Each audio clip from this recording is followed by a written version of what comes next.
Hello, everybody. How are we doing on this gorgeous March morning? The last day of March. Wow.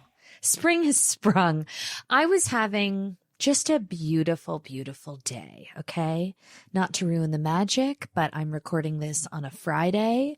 Clyde is in school. Andrew has left us for dead this week. I can say that now because by the time you're hearing this, he will be back.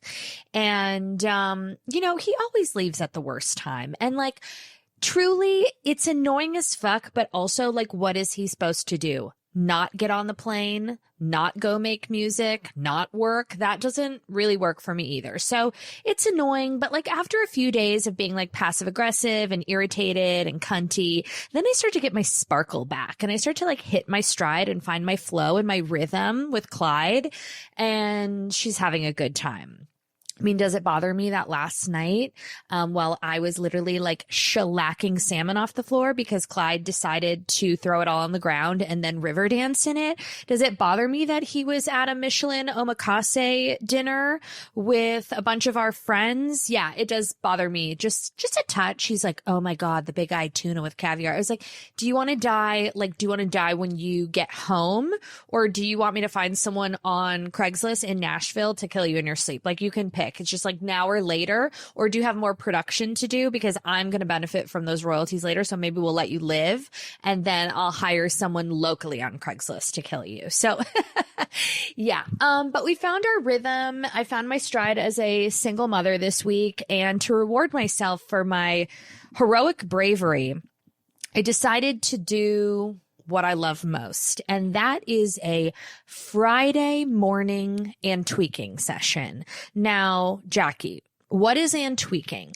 And-tweaking is antiquing so hard, so recklessly, so frivolously that it can be only equated to tweaking out on some type of a illegal substance. It's called and-tweaking. And what it is you hit it hard and nasty early in the morning. So we're there at opening hour. Okay. I was there by 10 a.m., precisely when they open. I do a preliminary sweep and then I do a specific zoom in. So first I'm just getting the lay of the land. Prices were not reasonable this morning. And then we have to decide on a scale of 1 to 10, how fiscally irresponsible are we going to be?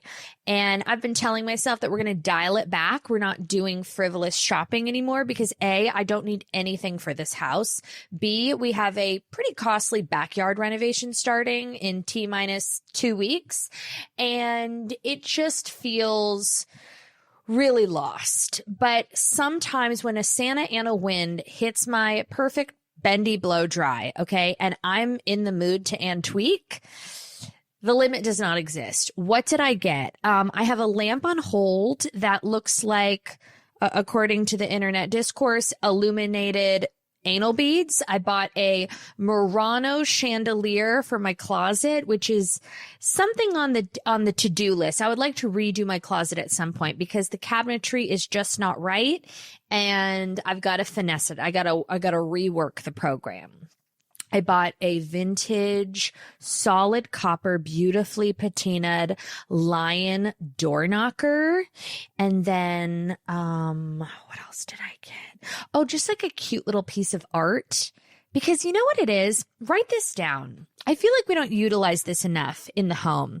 Sometimes, before you find yourself at a Home Goods or a Cost Plus World Market, buying some mass-produced stretched canvas with faux brush strokes, I encourage you to go to any type of a consignment store, antique store, Goodwill, whatever, garage sale, and look for a simple, non-statement, benign landscape painting, okay? Maybe it's a forest. Maybe it's a sunset. Maybe it's just a field, an ocean. It doesn't matter, but just something that is not overpowering, something that's not a wow piece, something that is beautifully framed and hand painted in a color palette that is digestible. Okay. I'm not really into like a Grand Canyon orange motif, but something that's just kind of green and kind of disappears with a really beautiful vintage frame that you can mix into more modern photography or like big statement pieces of art. Sometimes it just disappears and adds a little bit of dimension, depth, and like perspective to an art landscape, to an overall art theme. That's my tip and the trick of the day. So I'm having this beautiful morning. I go to the Pasadena Antique Center. It's the one on Fair Oaks. It is beautiful. Okay. It's definitely more on the expensive side, but then they have, if you walk over, they have an annex of a lot like more reasonably priced things. You need a side table. Get out of here. Get the fuck out of here. Antique glassware. Bye. Murano. Are your nipples hard? Mine are. Okay. So it's just a beautiful little day. And in between, they have this restaurant, an Italian restaurant with a world famous coconut cake that I also bought and brought home because I thought me and Clyde should have a bath together with rose petals and then feed each other coconut cake like Tom Cruise and Nicole Kidman. Anyways, what was I saying? Another thing with antiquing, you don't want to go dine whilst antiquing at a restaurant where the median age isn't 76. Okay, because it doesn't matter how busted you look. If you walk into a geriatric lunch setting, I want oxygen tanks. If I don't see 2 oxygen tanks and somebody at a table that looks like they're literally going to die before they get their caprese salad, I don't want to be there. That's my rule of thumb for restaurants in general. I don't want to go to like a swanky hotspot. I want to be where the old people are. Okay. These people know how to dine. They know how to live. They take each meal like it is quite literally their last because it could be. They're 4 feet in the grave. Speaking of 4 feet in the grave, as I'm having this beautiful antiquing experience, I get a call from my grandma Gloria. Now, on Fridays, she doesn't have help during the day. She has someone that sleeps with her every night, but Fridays are for the girls, okay? She needs the day off. She needs to recalibrate. She doesn't love having someone in her home all the time, which I totally understand. So that's her day to kind of just decompress and be alone. So I get a call from her, and, getting a phone call from my grandma Gloria at this point is charades. I speak fluent Gloria. She could be like, Jack, where's the place that has the bread? I'm like, oh, Tuscan. Like, I know exactly what she's talking about all the time, and everyone makes fun of me for it because I shouldn't be so fluent in Gloria, but I'm painfully fluent in Gloria. She'd be like, Jack, what's the lip gloss that comes in the tube? I'm like, yes, the Dior gloss from 1995 that's been discontinued. We talked about this. They no longer make it. Could you call This is my favorite thing. Do you know anybody you could call? I said, they're all fucking dead. They haven't made this lip gloss since the Great Depression. I know that you're holding on to it for dear fucking life, okay? It's definitely causes some form of cancer. They don't make it anymore. Could you call someone? Don't you know someone, Jack? Couldn't you call someone, Jack? Isn't there a way, Jack? I'm like, approximately how many hours do you think is appropriate to ask someone to dedicate of their life to finding you discontinued products that they no longer make? Where the last tube of this lip gloss was literally 1996. The jig is up. It's been 30 years. Can we please fucking move on? Chick, there was a perfume I got with Grandpa when we went to Philadelphia after I tried to abort your father, and he took me to the department store and he bought me a perfume. Could you It's literally been discontinued since the 60s. Thank you. No, I can't find that fucking perfume. Could you ask someone? Who the fuck am I supposed to ask? Just riddle me this. Who the fuck am I supposed to ask? Ralph Lauren? Like, what? Leave me alone. Okay, so I'm having a beautiful antiquing morning, and I get the call, the charades call. Jack, listen, I got a problem. That's how every fucking phone call starts, because it's not I got a problem. It's now you got a problem. I go, yeah, where are you? I'm in Pasadena. I hate to be a bother. I'm like, too late. It's quite literally cue Jojo. It's too little too late. You're a bother. What is it? Oh, Jack, land the plane, Gloria. She's screaming, okay? Because we can't even communicate in a normal fashion on the phone. It has to be FaceTime because she has to read my lips and it has to sync up to the Bluetooth, the cochlear implant. So now I'm having this beautiful chopped salad. Actually, I got a chicken paillard. I normally get the chopped salad, but I kind of pivoted today and had a chicken paillard with an arugula fennel salad. Perfection. And luckily, everybody else in the fucking restaurant is deaf also and 7 feet in the grave. So I'm allowed to take this call because it's very fucking rude. I hate when people do that. What about these sick fucks? I was at sushi a couple days ago. What about these sick fucks? It's always a disgusting middle-aged white man that have the audacity, don't correct me, be informed, that play YouTube videos or Warcraft or whatever, like little wormy rat fuck micro penis energy programming that they're into on iPads or on their phones with no fucking headphones, full volume. I was sitting next to this man, full volume. I'm looking at him. I'm blinking at him. I'm like, oh, yeah, oh. And I can't fucking help myself. I'm like, oh, what are we watching? It's sushi in a show, omakase in a show. Oh, yep. And then it's like, he's watching something with gunshots. So it's like, and I'm just like, can I have my fucking sea urchin without gunshots at full volume? You fucking just like liver spotted white dude in a board short at a sushi bar. Why don't you go to fucking work? It's Wednesday. Get a job. Get some headphones and get a fucking job. I hate seeing men. Can I tell you something that upsets me?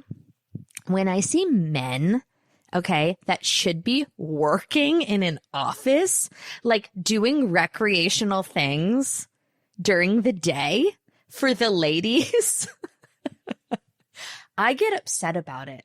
I don't want to see the men having omakase lunches. I want to see the girls having omakase lunches, okay? We are paying taxes on tampons, okay? We have to carry children. We're expected to do biologically insane things, okay? And make less money than men on the dollar. So we are the ones that get to go to lunch and have Pinot Grigio and omakase, okay? We're the ones that get to go lay by a pool and have our feet rubbed with a fucking pina colada. I don't want to see men without their wives doing recreational things during the week. And if that makes me wrong, I don't want to be right. I don't want to see straight men antiquing. I never have, but I don't want to fucking see it. So don't even try. So Gloria, Jake, I got termites. I said, what? Yeah, Jack, I couldn't even ask how she found out that she had termites. Did somebody tell her she had termites? Did her caretaker find the termites? And I got a guy coming over, Jack, you gotta come over and help. I'm like, Grandma, I'm in Pasadena. He'll be here in 48 minutes, Jack. You gotta come here. I'm so fatchatted. I said, okay. All right, who's coming over? I don't know, Jack. I'm like, so there's a random man coming over that needs to inspect for termites. Who facilitated this? You know, obviously my dad did, whatever. There's a lot of moving puzzle pieces, but all I know is that it has fallen on my brittle and tweaking shoulders that now I have to go facilitate a termite inspection on my and tweaking Friday. So I rush there, okay? They do the inspection. The whole time she's going, oh shit, Jack. Oh God, Jack. They're everywhere. I can feel them. There's bugs, Jack. It's in the walls. What am I going to do? I'm like, I know where this is going. This bitch is going to have to move into my house. Okay. We haven't solidified the plan, but I know that's what's on the horizon. Okay. We're going through a heat wave in Los Angeles. She doesn't like air conditioning. I Google, okay, I get in the car, I deep breathe into a bag, and I'm thinking, how long is this termite infestation really going to put me out? Because as we know, The last time Gloria had to move in, she always wants eggs for dinner too. She's like, I don't want to be a bother. I can fix something for myself. Should we just have eggs? I'm like, it's 9 p.m. You want fucking scrambled eggs? Really shouldn't eat something. I'm trying to lose weight. Do you have any eggs with jelly? I'm like, okay, so fine. Last time she had to move into my house, it was the day that I was supposed to be induced. And she called at 8 p.m. And luckily the hospital had called and said that they were going to move me to the next day. But the day that I was supposed to be induced, Gloria moved in. And the whole time she's like, Jack, this is the heat of July. Jack, do we have to turn the air conditioning on? Oh, it bothers me. It gives me congested, Jack. It's so cold. I'm like, it's 104 degrees outside. Yeah, we're going to have to could you change the filter so it blows the other way, Jack? I said, we could open a window. Jack, but the air, the allergies, I can't. The way that I want to, the way that I want to clock her.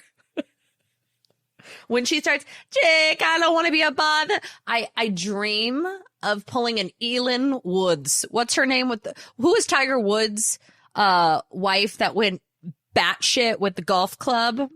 That's what the end of my in-tweaking day looks like. Anywho, I Google, how long does a termite resolution, like what does it look like? Are we talking 48 hours? It says 3 days to 6 months. Now, I don't really feel comfortable with those parameters, okay? Because that's not gonna work for me. So that's what we call a soft tease cliffhanger. Stay posted. We will see about Gloria's termite evacuation plan next week. Another thing I'd like to get off of my chest, things I'm really into that I'd like to share, like off-center singular light fixtures. Like imagine, close your eyes, you have like a beautiful powder room and you just have like a single statement sconce on one side of the mirror, kind of like sculptural. And I also love the idea of an off-center interesting pendant light. Like I'm kind of over the symmetry of two sconces or like a center pendant. Like I kind of like an askew light fixture. I'm like trying to workshop that into my home life. I don't really know if I have the place for it, but I'm looking and I'm liking. You know what I mean? Yeah. Okay. Moving right along.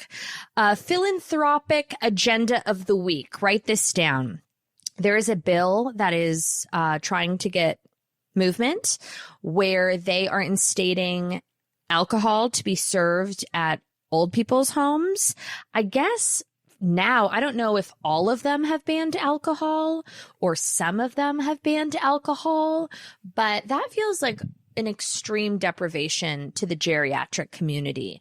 And they're on their way out. Like at bare minimum, give them a cocktail. I don't know if that's like maybe like a liability thing where they don't want to give the elderly alcohol because it could potentially, cause more damage or slips or falls or accidents or breach of health. But I stand for nothing, but I stand for this. And we will be organizing a march. Gloria will be leading it. She'll be just screaming, listen, I got a problem. And we'll all just hobble to the nearest liquor store, okay, for the old people because they deserve it. They've lived a lot of life, and I don't know where I got to sign, where I got to donate, but philanthropy is my life, and I hope you will join me in my mission to bring alcohol to the half-dead. I'm not going to do the thing every single week where I apologize for my aesthetic, but if you are watching the video, once again, please stop. But also, like, this is a woman on the verge. This is a woman that gives -18 fucks, okay? I forget where we left off, but it has been a tumultuous 48 hours in the Schimmel-Haas household. I had the harsh realization about 2.5 hours ago that, like, I can't even threaten divorce because I am incapable of solo parenting. I am incapable of single mothering. It is not for me. I am so tired with this child. Me and Clyde got in our first real fight this morning. I didn't sleep great last night. Leo just snores and he has like some type of a sleep paralysis. I don't know. He's making a lot of weird noises. And I wasn't going to share this because this feels like an abuse of the system. But a couple nights ago, I have a crazy fucking security system in this house. Okay. So like if you're thinking of like raping or robbing me, I'm telling you, skip it. It's not going to be worth it for you. I've got like undetectable lasers on every single window. I got really fucking crazy about a year ago, and I've got like independently, I have 3 separate security systems. Okay. Then I have hidden cameras, both inside and outside. I have undetectable lasers at every entry point. I have hardwired cameras that if someone tries to cut the electricity, like I probably shouldn't be like discussing the intricacies of my security system. But once again, here we are. So it's like, I think it might be overly dialed. Now, a year and a half ago, we had a fiddle leaf fig that was not tended to properly, and she lost one of her leaves. And within 3.5 minutes, my home was surrounded by like a SWAT team. Okay. And then notoriously, Andrew and I were in Italy. And my dad tried to come over and like open the door, and he just like, I don't know what he was doing. He had the wrong key. And within 4.5 minutes, there was 5 police officers like interrogating him as if he were robbing the home. And then just a few nights ago, so I have this is so like, this is why I haven't slept. So I have to just explain myself. So I put Clyde down, and I'm always like kind of on high alert when Andrew's gone, you know, and I don't sleep great as is. Okay. Even with the Fort Knox security system, it's not about that. I'm like, what if he wakes up? What if, you know, whatever. I'm just a light, really troubled sleeper. Okay.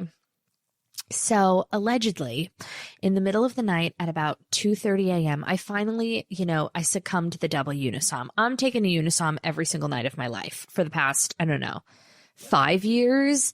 And sometimes it just doesn't slap. You know, I take the chalky 25 milligrams, and sometimes I can ride through those because I take them so frequently that they don't really hit in the same way. So I took another one around like 11:45, and I thought, I just need a touch more. I had wine instead of a martini. Normally a martini and a Unisom, one Unisom will put me into like a horse tranquilizing kind of state. But I had red wine that night, and the red wine and the Unisom, I'm not a scientist. They don't comatose you in the right way. So I take another one, and around, I don't know, 3 a.m., the witching hour, I look outside, and there are flashlights like coming into my house. And immediately I wake up from being like completely sedated to freaking the fuck out. I'm like, oh my God, like now I'm in fight or flight mode. And let me tell you, there is nothing scarier than Jackie Schimmel in fight or flight mode. I fight. Like, I will grab a golf club and I will bash your fucking head in, and I will bear it. It's before I'll even scream. Like, I will do it so covertly and so calmly. You won't even see me coming. I am a crazy person, like not in everyday practice, but I can be situationally so fucking crazy that like, it's crazy on a different level. It's not screaming theatrical crazy. It is cool, calm, collected, composed crazy. And that's the real crazy that you need to be scared of, because like I am capable of doing just unthinkable things in like order to protect myself and my loved ones. Like I'm not the woman, like the fawn doe in the woods, like quivering in the corner. I'm taking action, and I'm getting surgical, and time will stand still, and my wires will get crossed. Zip, zip, zip, and like, you do not, like, wrong girl, just the wrong girl. So I see these flashlights. I turn my sound machine off. Now I'm looking for a bat. I'm looking for a golf club.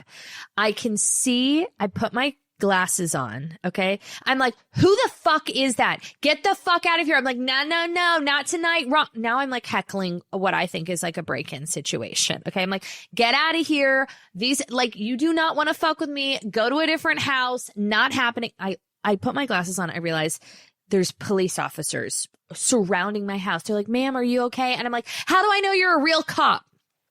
Once I realize there's an alarm going off in the front of my house. What allegedly happened, I have sensors in every entry point, and I got these very chic black covers so that you can't see that they're on every window, because all my windows are primarily like black steel. So they're super slim, like thin, whatever. One of the covers came loose. And when it came loose, it just slightly set the sensor barely ajar. It didn't even fall off. It just barely, I have everything on such a high motion detection that, like, if you breathe on these sensors, there's going to be a SWAT team. Okay. This is suburban living. They are looking for a break-in. They're looking for a confrontation. So of course I'm like, how do I know you're a real cop? And they're like, we have a cop car outside. Like, one of your alarm system like triggered it. I also have 24/7 monitoring. Okay. Yo soy loco. So then at 3 a.m., my tits are down. I'm wearing like a shit Haas shirt. Now I'm kibitzing with the police officers in the backyard. I'm like, I'm so sorry. It's like, that's what you get for having an eye for design. Am I right? Somebody's getting a 1-star on Etsy for those sensor covers. I mean, I thought they were discreet. Who wants to look at a big old sensor? And then we were laughing, and then we're talking about my alarm system. I'm like, listen, I got a lot of purses. Okay. I got a lot of purses, and I'm always I need content. You know what I mean? So tempt me with a good time. That's why we've got the Fort Knox of security system. Am I right? Can I get you anything? A cocktail, perhaps? Jesus. Well, I mean, not a lot goes on in this neighborhood. I mean, we're just chatting, and then I'm like, it's time for Jackie to go night. Now I've done like a half of a show.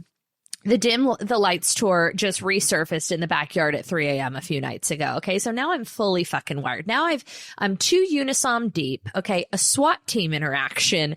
I've got a child that's going to wake in a matter of hours. Okay. And I'm on the front lines of solo mothering. So I get back in bed and I'm like, God, I love this town. And I'm trying to unwind. I take a Pharmagaba. Okay. Because I'm trying to quiet the mind. It's now 4:15 in the morning, and the Unisom haze has worn off. Now I'm ready to go run a half marathon. You know what I mean? I thought about jumping on here and finishing this podcast, but that looming sense of doom of Clyde waking up and me having to do a full day of hands-on mothering just plagues you. You know, it plagues you with the sunrise. So that was about 3 days ago, and kind of haven't slept great since. And, you know, the visual of just flashlights like shining in your windows and a banging on the door, you know, call me crazy, doesn't sit great. You know, it's been rough. So I'm underslept. I'm overworked. I'm hot as hell. It's so hot out. Okay. Clyde is testing my limits. We got in a full blown fight this morning. He woke up so fucking early, and voice of an angel, he is singing at 5:45, twinkle, tinkle, little star. And I'm like jilted. Okay. So I bring him in bed with me. I put on America's Funniest Home Videos because he loves that. I mean, every time somebody falls, it's just, you know, the funniest thing in the world to him.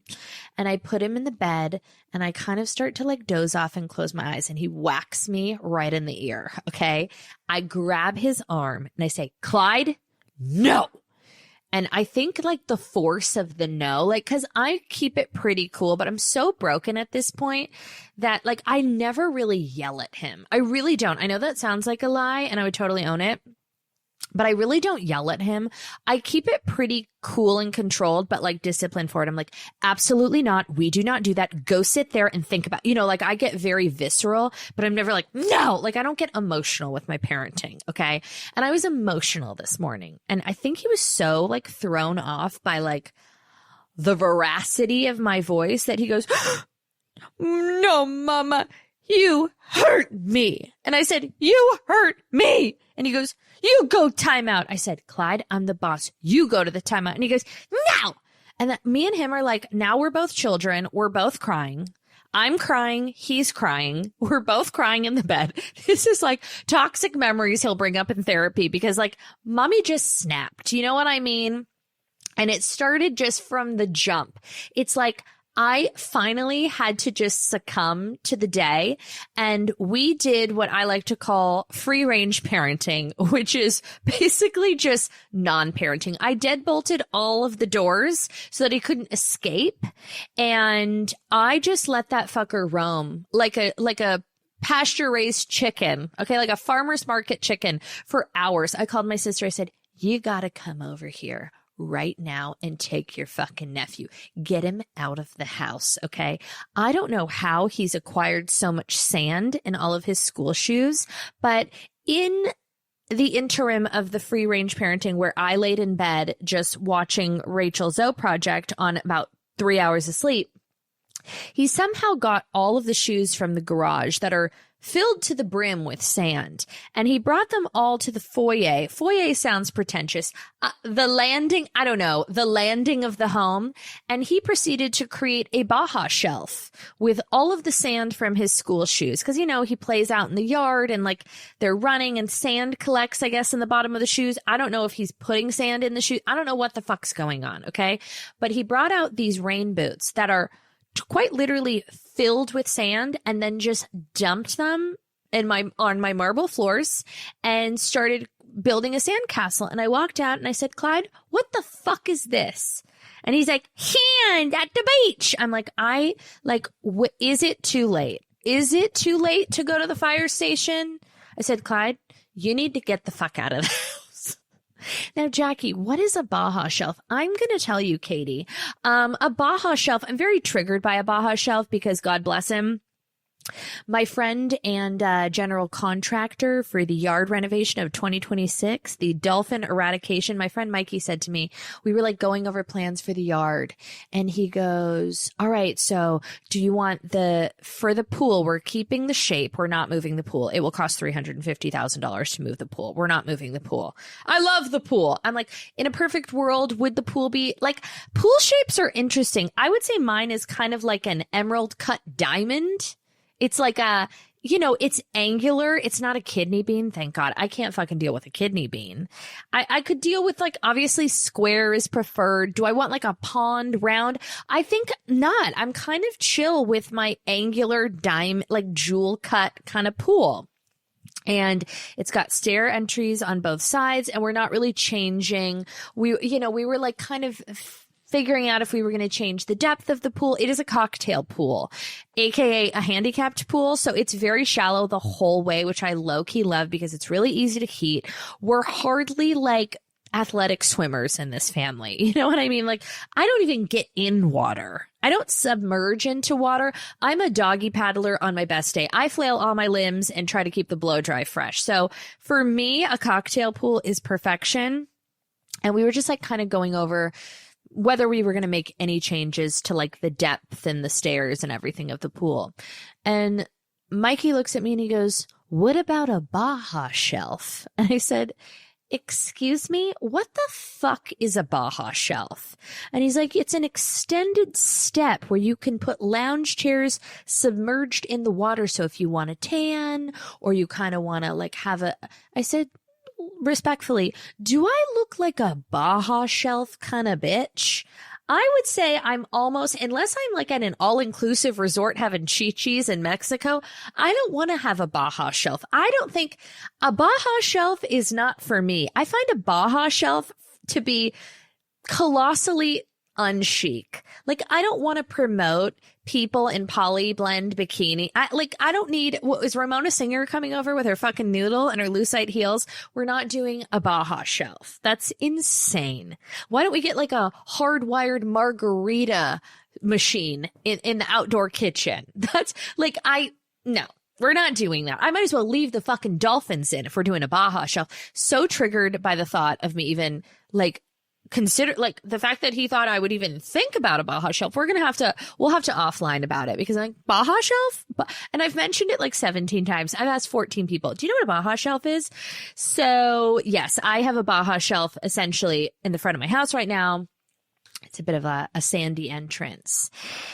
So, yep, Clyde and I got in a fight. I've got sand everywhere. I'm miserable. I'm cursing the day Andrew was born, but also can't really do anything about it. Like, am I perpetually nagging him every second of the day? Yes. And when he picks up and he's like recording and he's with the artist and I speak at full volume. Jackie Schimmel gives no fucks. I want everyone to know that they should send me a gift for holding down the fort while he go finishes all these albums, okay, in geographically undesirable locations. Now, here's the thing.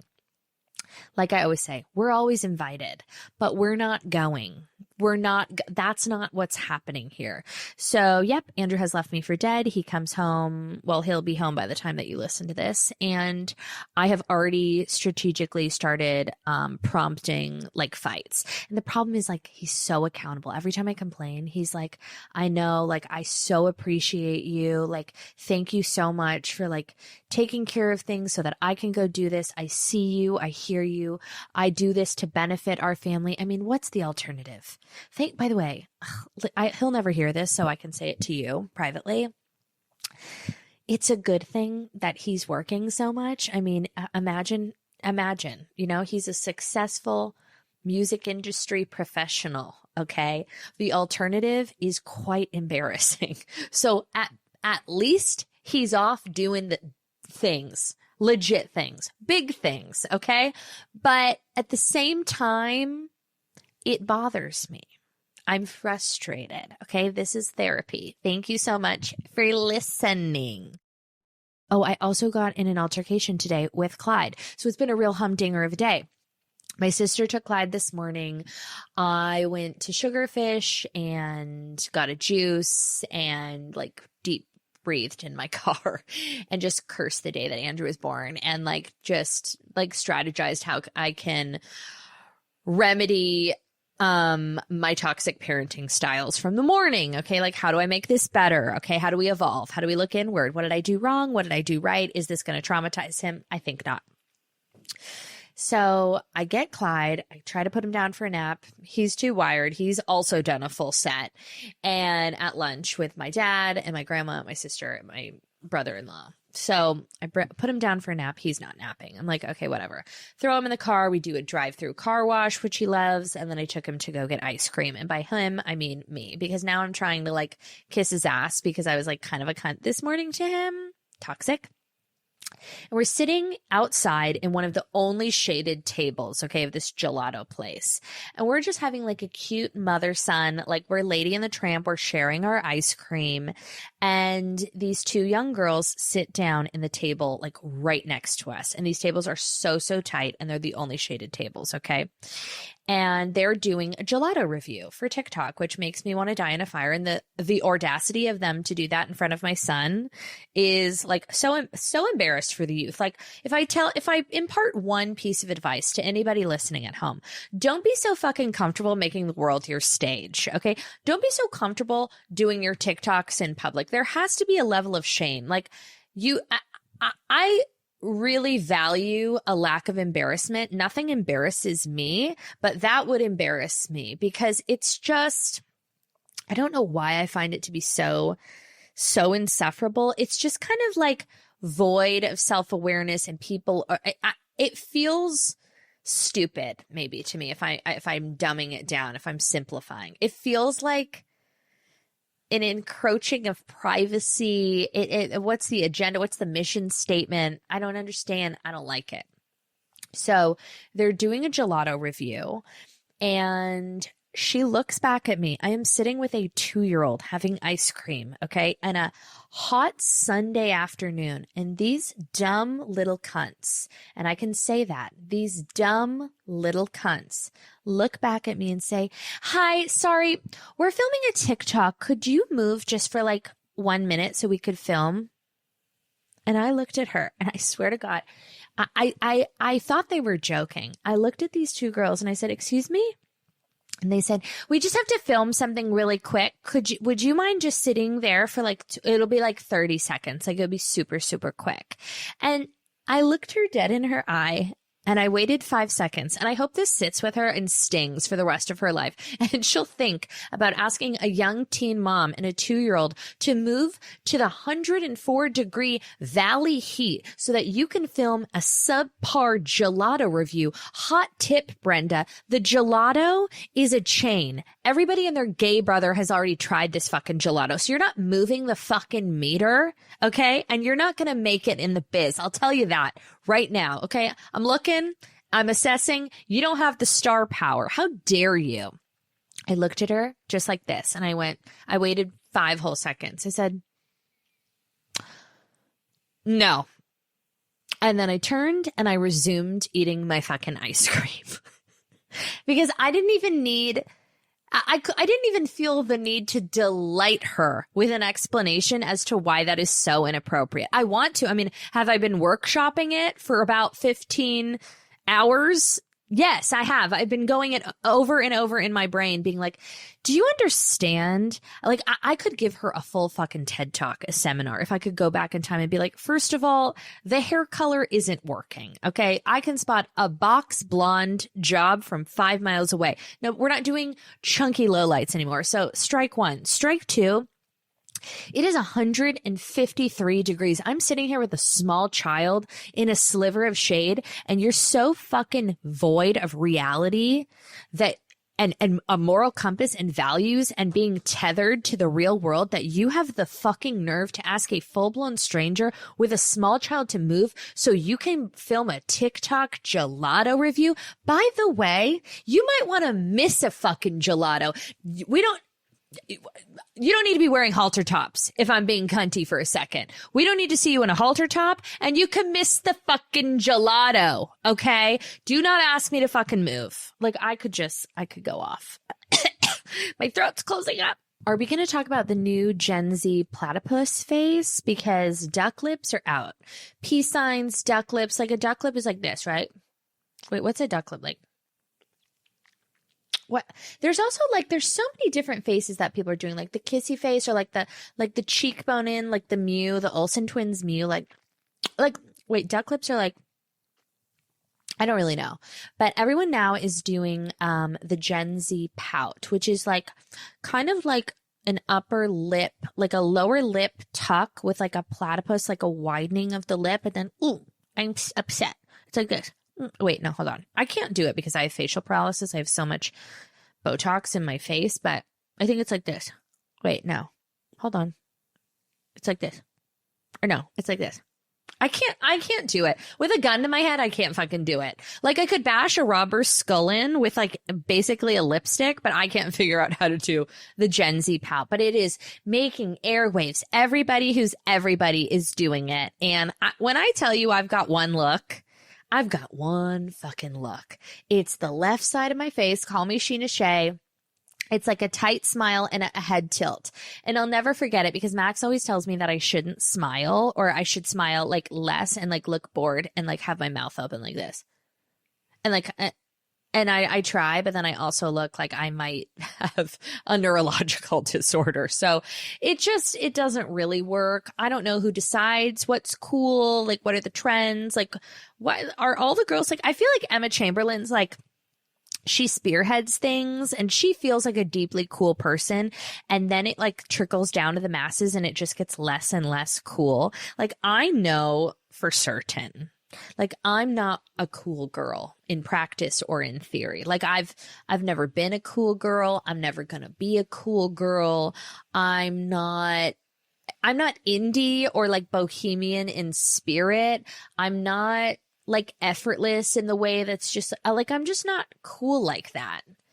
And I don't think I want to be like, if I did a Gen Z pout, like the platypus pout, people would be like, bitch, you okay? Are you okay? No, we're not. I would say like, it's just not flattering, you know? And like, really take a gander before you commit to it. And also, if you're over the age of like 32, let's just leave that to leave it to kinder care. So I haven't watched the Love Story finale yet because Andrew's like, save it for me. And I'm like, ew, but I'm going to. And also, like, I'm just alone. It's like, do I really feel like watching a plane crash? Spoiler alert, right before I go to bed and take my Unisom? Not really. Like, I don't want to pair my martini with a plane crash. I'm on a Rachel Zoe rewatch, which it's only getting worse for Roger. I didn't want to revisit this again, but I am reviewing the footage. I'm on season 5, and the way that Roger talks to Rachel Zoe about like her boobs, like saying her tits or like talking down to her. Like, I want to go take his little fucking leather choker necklace and I want to fucking bash his head into a wall. Okay. It is despicable. He is despicable. And he's always got like a prop brewski. Do you know what I mean? He's like, I'm a man. I drink beer. Take a sip, bitch. I'm not watching you. Like, take a sip. Sip your beer. Because he's just holding it around. You know, it's just, that's what we call a performative prop. That is a performative prop beer. I see you, me no likey. Okay, with those side swept bangs. And then season 5, he tries to like go a little rockin' Roger. Roger with a D. Roger with a D. Red flag number 1. Roger with a D. Roger. Okay. Then he like season 5. He like, I definitely get some reviews. What about, oh my God, what about the day of her fashion show debut? He reads to her and everyone's like, it's prompted by producers. Do you think I don't know how the world works? I fucking get it. I'm going to continue now. Thanks for cluing me in to the way the universe works. I got it. I have all the intel. The way that he reads her like a review from page 6, like a scathing kind of like salacious article about how her fashion line's not doing well. The day of her Lincoln Park debut. Like, Roger, shut the fuck up.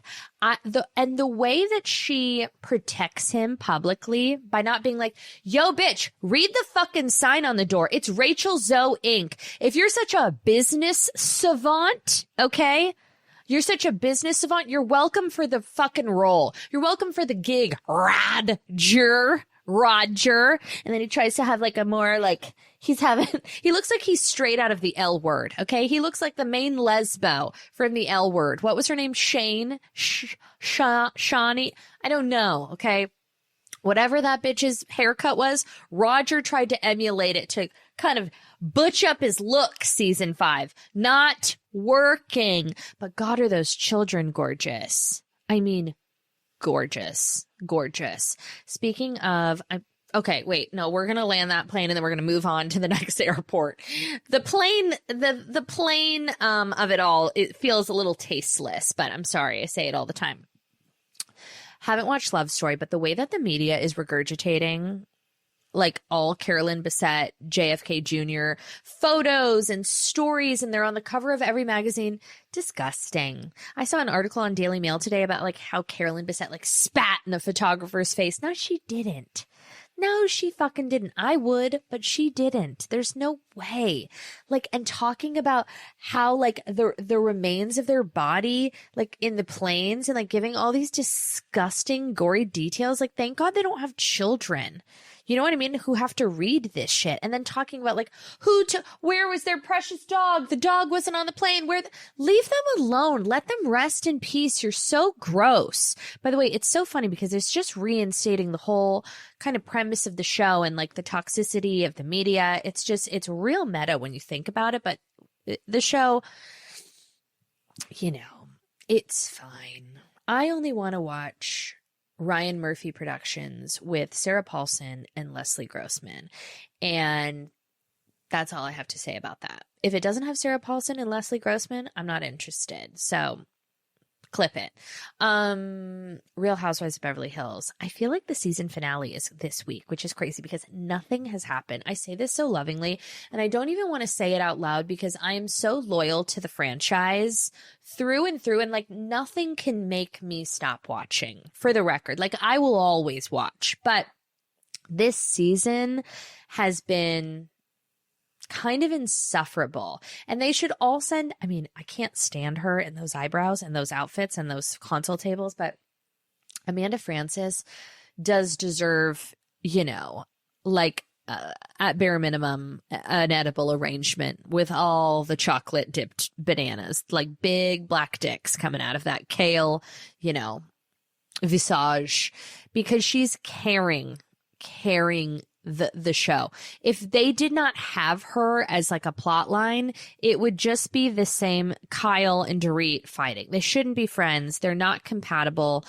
Nothing is, I can't really get into any other storyline. Like nothing else has happened really.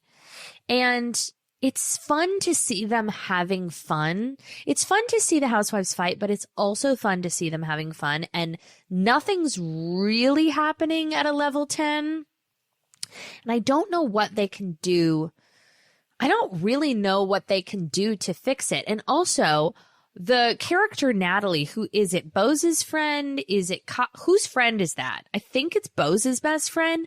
She got no introduction. We have no back history. Is she Rachel's friend? She kind of just slipped in and we're like, who the fuck's Natalie? And who's Natalie? Or is that a Lily Allen song? No, that's Who's Madeline, right? Did my husband do that song? Oh my God. No, Andrew did Tennis. Okay. A bop, obviously. And I just know it so well. And who's Natalie? Okay, that was a remix version. You're welcome. Oh, speaking of that fucker, Andrew. He, I guess, is doing, oh my God, you guys, this is what dreams are made of. Cue Lizzie McGuire.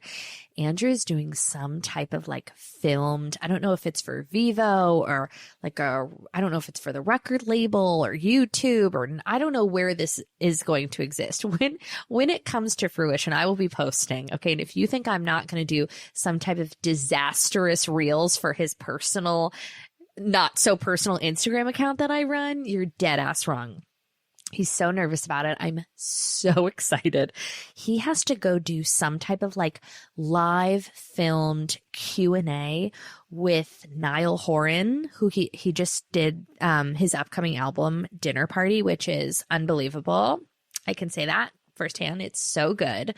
Like, y'all ain't ready. It's just, you know what? It's bops on bops, and it's just like perfect summer music. So I probably shouldn't be talking about any of this, but Andrew has to go do like a live Q&A panel with, I don't know if it's like music industry people and fans, like those Directioner fans. Those bitches are crazy. I mean that lovingly. And to see him like shifting around in his pear-shaped body in a chair with a camera crew. Oh man, I am counting down the fucking days.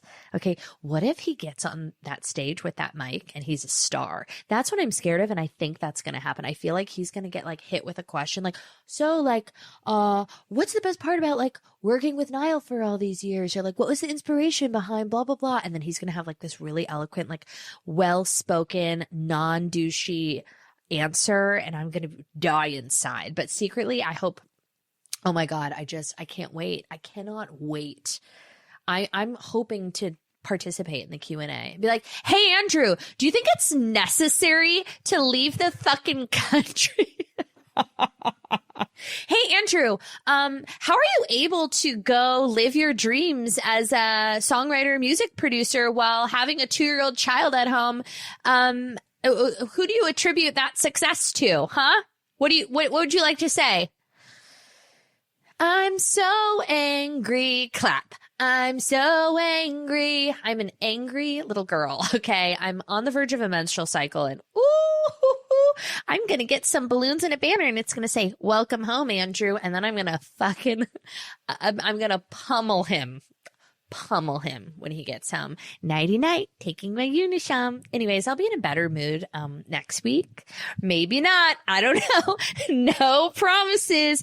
Anywho, give me 5 stars on iTunes, on Spotify, anywhere you listen to your podcast, because I really just do deserve it. And yeah, that's all. Love you. Have a beautiful week.